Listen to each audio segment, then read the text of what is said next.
Okay, this is pool 101 through 103. All simple. Pool 104 is called the pool company.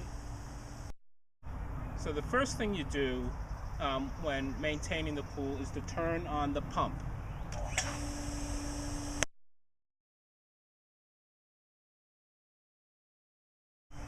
Then the next thing we're going to do is we're going to get some chlorine in a cup and we're going to put it in the skimmer.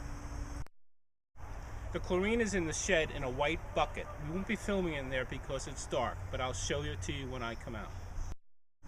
So now I've filled up this 1 cup with chlorine, granulated chlorine. I am just going to pour it into this skimmer. And I'm done. So that routine of turning on the pump and putting chlorine in the skimmer is a daily or every other day routine. If it's hot out and you want to swim, I would suggest doing it daily.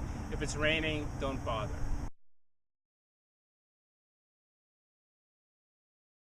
So the other thing you might want to do if the pool is dirty is put in the automatic vacuum cleaner. And I'm just going to show you how to do that now.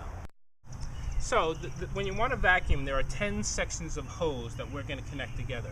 One of the important things is the first section, the section that attaches to the head of the vacuum, is the first section you want to put in the pool.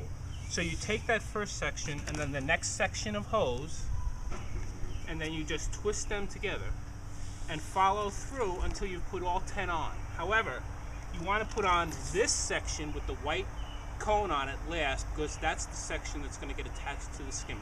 Good stuff. So now I've attached all 10 sections of hose together. They're in the pool.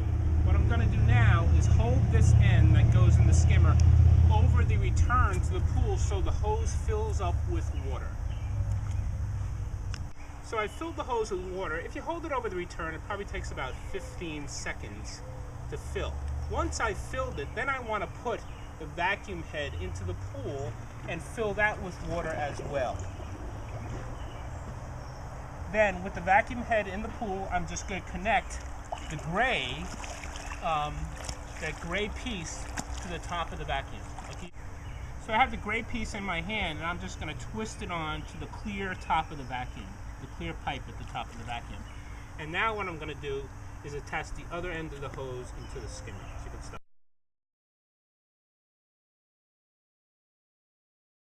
So now I have the other end of the vacuum hose. I'm just going to take the top off the skimmer compartment, take out the skimmer basket, and now I'm going to put the hose through the side of the pool into the skimmer compartment, and then I'm just going to stick the end of the vacuum hose into the hole in the bottom of the skimmer. It'll be apparent.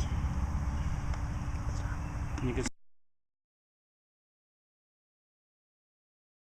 So when this pump housing is filled with water and there's not much bubbling, that's the time to change the settings on the valves of the pump system.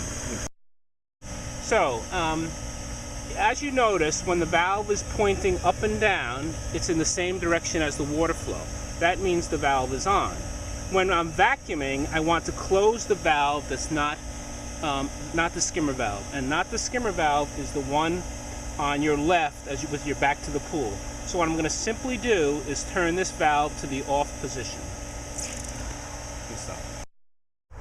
So you can leave the vacuum in for as long as you want. It can be in there for hours, it can be there for a couple hours, it can be there for 15 minutes. You shouldn't swim with a vacuum in the pool.